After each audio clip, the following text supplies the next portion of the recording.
BNP কি ধর্মনিরপেক্ষতায় ফেরত গেল? এখানে মিস ইন্টারপ্রিট করা হয়েছে।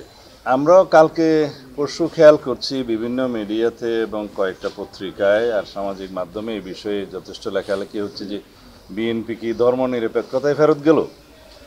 এখানে মিস ইন্টারপ্রিট করা হয়েছে। যেটা স্প্রেডশিট আমাদেরকে দেয়া হয়েছিল জাতীয় ঐকমত্য কমিশন থেকে সংবিধান সংস্কার কমিশনের রিপোর্টের ভিত্তিতে, এটা আসলে একটা অপূর্ণাঙ্গ বিষয়। কারণ আমরা বিস্তারিত রিপোর্ট জমা দেব বলেছি, সেটা জমা দিয়েছি আমরা বিস্তারিত রিপোর্ট, যেটা সংবিধান সংস্কার কমিশনের প্রতিবেদন, যেটা 45 পৃষ্ঠা থেকে 72 পৃষ্ঠা পর্যন্ত প্রায় 105টা সুপারিশ আছে। সেই 105টা সুপারিশের প্রত্যেকটি আমরা অ্যাড্রেস করে বিস্তারিত প্রতিবেদন দিয়েছি। কিন্তু স্প্রেডশিটে যেভাবে হ্যাঁ না জবাব দিতে বলা হয়েছে, এটা বিভ্রান্তির সৃষ্টি করেছে, সেটা আমরা সেদিনে উল্লেখ করেছি।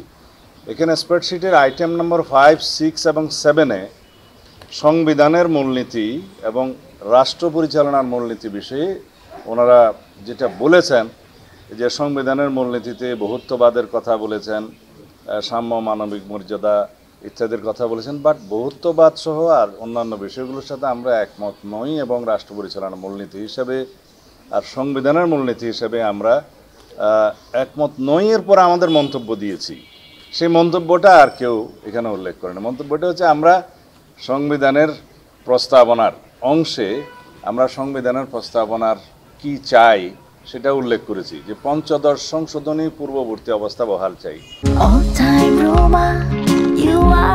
All time Roma. Taste it, love it. প্রশ্ন আসতে পারে পঞ্চদশ সংশোধনী পূর্ববর্তী অর্থাৎ ত্রয়োদশ চতুর্দশ সংশোধনীতে যা ছিল, মূলত এটা পঞ্চম সংশোধনীতে রাষ্ট্রপতি শহীদ জিয়াউর রহমানের সময়ে পঞ্চম সংশোধনে যেটা গৃহীত হয়, সেটা বাকশালকে রিপিল করে, বাকশালকে বিলুপ করে গণতন্ত্রের যাত্রা, যেটা দিয়ে বহুদলীয় গণতন্ত্রের যাত্রা শুরু হয়, সেই সংবিধানের প্রস্তাবনাকে আমরা অ্যাপ্রুভ করি, সেটাই আমরা বহাল চেয়েছি। এখন সেটার মধ্যে আছে মহান আল্লাহর উপর আস্থা, বিশ্বাস, জাতীয়তাবাদ, গণতন্ত্র, সমাজতন্ত্র অর্থাৎ সামাজিক ও অর্থনৈতিক ন্যায় বিচার, সেটা আমরা বহাল চেয়েছি এবং সেই প্রিয়াম্বলের সেই প্রস্তাবনার পুরোটা আমরা ওইভাবেই জবাব দিয়েছি যে আমরা এটা চাই। এখন যদি কেউ বলে যে পঞ্চদশ সংশোধনীর পূর্বাবস্থা অর্থাৎ পঞ্চম সংশোধনীতে গৃহীত প্রস্তাবাবলী মানে প্রস্তাবনার অংশটি, সেভাবে আমরা বলে দিতে পারি। আর রইল রাষ্ট্র পরিচালনার মূলনীতি সম্পর্কে যে বলেছে, প্রায় একই জিনিস, কিন্তু রাষ্ট্র পরিচালনার মূলনীতিগুলো 8, 9, 10 এবং 12 এই অনুচ্ছেদগুলোতে বিধৃত আছে। সেই অনুচ্ছেদগুলোর বিষয়ে সংস্কার কমিশন থেকে যে সুপারিশ করা হয়েছে, এই যে তারা একই বিষয়গুলো ওখানে রিপ্লেস করতে চেয়েছেন।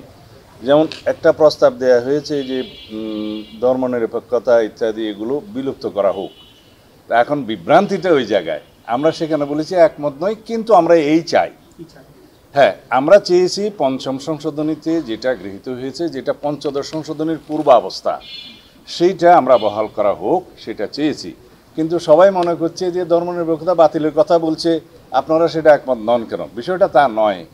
আমরা পরিষ্কার করার জন্য বলছি যে আপনাদের যে প্রতিস্থাপন, বহুত্ববাদ সহ অন্যান্য বিষয়, এই বিষয়গুলো একসাথে আসতে হবে।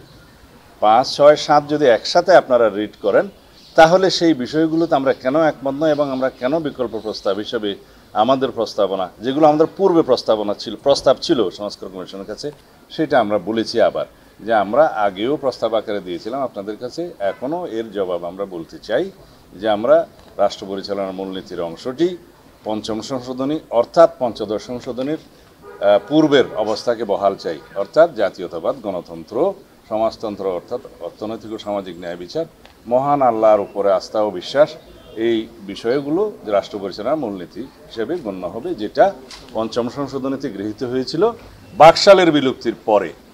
তো এটা আমরা আজকে পরিষ্কার করে আপনাদের কাছে বললাম। আশা করি এই বিষয়ে আর কোনো বিভ্রান্তি থাকবে না।